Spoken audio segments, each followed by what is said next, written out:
Hi everyone, so today we're going to compare three solar energy companies. So let's start by looking at their market cap. So First Solar is the biggest company amongst these three, and then we have Canadian Solar followed by Jinko Solar. Now let's look at the revenue. We can see right away that Jinko Solar, being the smallest company between the three, is the one generating the most revenue, and then followed by Canadian Solar. Now let's look at the 1-year sales growth. We can see that the revenues growth for Canadian Solar is around 9%. First Solar's is negative, which means that the revenue decreased. And Jinko Solar is at 18%, which is pretty good compared to the other two. Now let's look at the debt on equity ratio, which indicates us the level of debt the company has.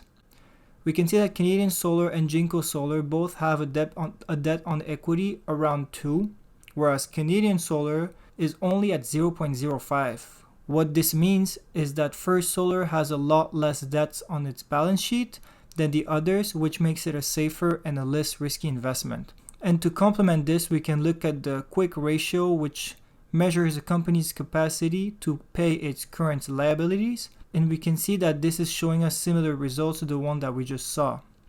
So here we can see that First Solar has enough liquid current assets to pay off its current liabilities 2.38 times. So again, this shows us that it's a less risky investment.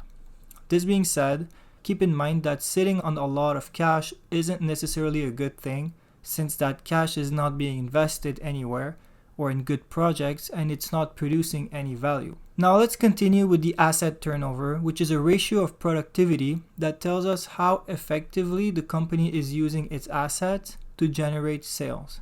So here we can see that First Solar is not using its assets as efficiently than the two others. Now let's look at the EBITDA on sales, which is a performance metric that measures the company's profitability from operations. We can see that First Solar's operations are more profitable than Canadian Solar and Jinko Solar.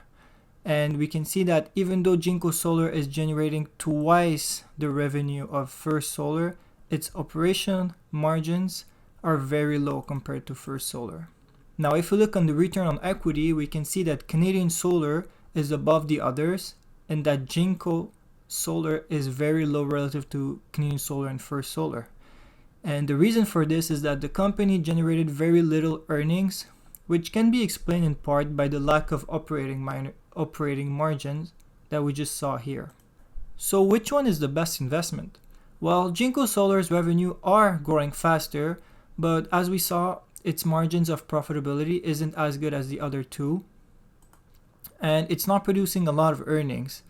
Plus the PE ratio is at 53, which is pretty expensive compared to the other two, not to mention that it's the one that holds the highest level of debt, which makes it the riskier investment between these three. So this is not looking very attractive to me. Now let's look at First Solar.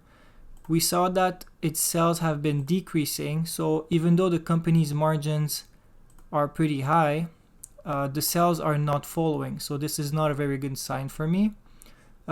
Its return on equity is not as high as Canadian Solar, but it's not that far neither, and we can see that the PE ratio is at 21, which again is a bit more expensive than Canadian Solar, but it's still pretty good. And remember, First Solar has very little debt on its balance sheet, as we saw earlier, which makes it a less risky investment, so it's just overall a safer investment. Now if we look at Canadian Solar, we can see that even though the company is 3 times smaller than First Solar, Canadian Solar is generating more revenue, and we can see that the sales are growing compared to First Solar, where it's decreasing. The company does have some debt, but it's not alarming, and we can see that the asset turnover is better than First Solar, which means that Canadian Solar is using its asset more efficiently to generate sales. Its EBITDA on sales is lower than First Solar, but in the case of Canadian Solar, the sales are growing, so this is a good sign.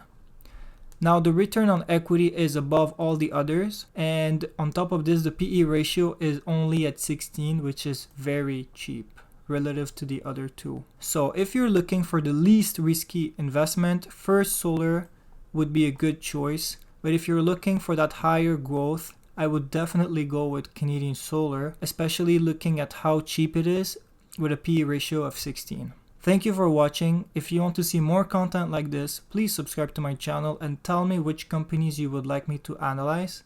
Have a great day.